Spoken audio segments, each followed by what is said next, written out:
Rolling. Hey, Oscar fans, Evan Bland here, Tom Shatel from the Omaha World-Herald. This is Tom Shatel's Press Box. We're back at Nebraska spring football practice, and today we heard from the defensive side. We heard Tony White, the defensive coordinator. We heard Terrence Knight and the D-line coach, a handful of players.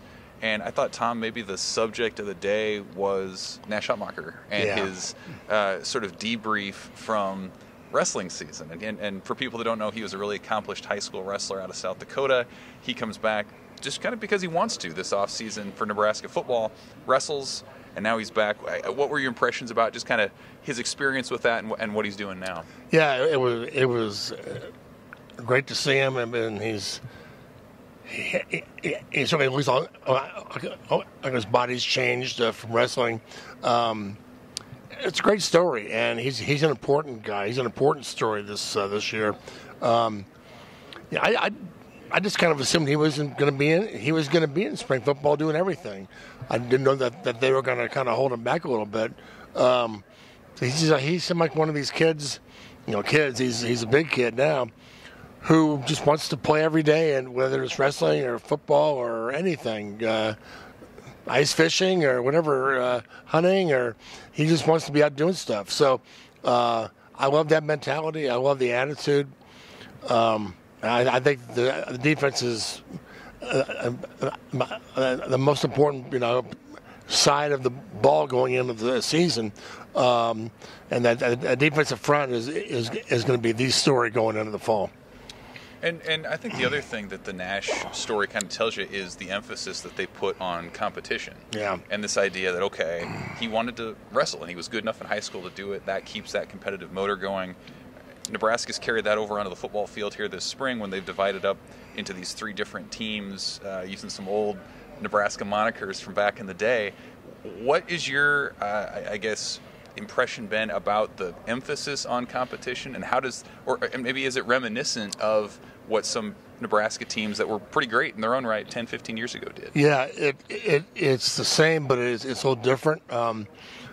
Back in the day, it was competitive because they recruited the best of the best, and they were all studs, and they were all trying to start, and not everybody could start. They're all trying to get playing time. Not everybody could play. The practices were very competitive and heated, and they did all these things off the field. That's reminiscent of this. With the football team going to his matches this winter, supporting him, it has a real family feel. And then to come back in the off season, the training and all the little games they play and all the team names and everything, it's all designed to kind of. These are guys are all competitive, or they wouldn't be here. But those things are designed to kind of spark that competitiveness in them and kind of bring it out, and then carry it over into the season.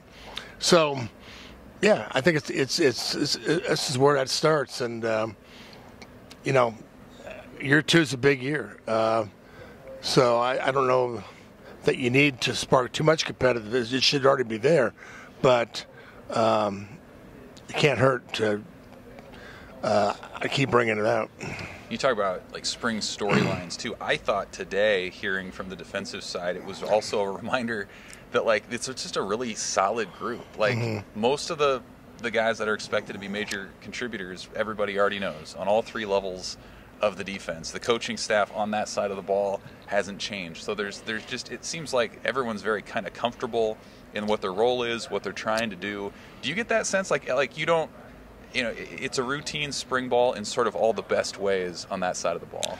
Absolutely. And I thought Tony White, the coordinator, really said it best. It was not about X's and O's. This spring is about not what you're doing, but how you do it. And that's where this program is where it should be going into year two. They've been taught the schemes, the whole install. They're still putting things in, but they know where they're supposed to be. It's how you play, the tackling, getting to the ball, although how you get through blocks, all that stuff is how you do it. And so That's what the spring's about, and that's where it should be. Well, we'll be back on Thursday, Nebraska. It's going to be more of the offensive theme. Marcus Satterfield, the offensive coordinator.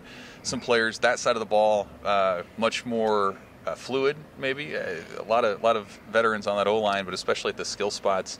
I guess maybe what's one thing that you're curious about as this offense is coming together with a new quarterback and some receivers? Everything. Just we need to know more about the offensive line. I feel like it's got a chance to be better, maybe a lot better. Quarterback is just, obviously the big story on everybody's mind, but how fast is he going to come along? How fast are they going to bring him along? What are they going to give him to do? I think the offensive line is going to be a big thing. The running game, to me, I've said it all along, the running game is really the big thing on offense this year, at least this spring, because Rail is going to be great, but he's going to need a little bit of a security blanket next year going in. And I think that this defensive line is going to be that security blanket too. The defense needs to come out the first 4 or 5 all-home games and just take charge. So as we heard today, we'll do offense on Thursday. Well, April's come in like a lion. We're right there with our own ferocious coverage as well. You can read it all at the Omaha World-Herald, omaha.com. Today, this week, moving forward as we creep ever closer to the spring game at the end of the month. Thanks for watching, Husker fans. And again, this is Tom Shatel's Press Box.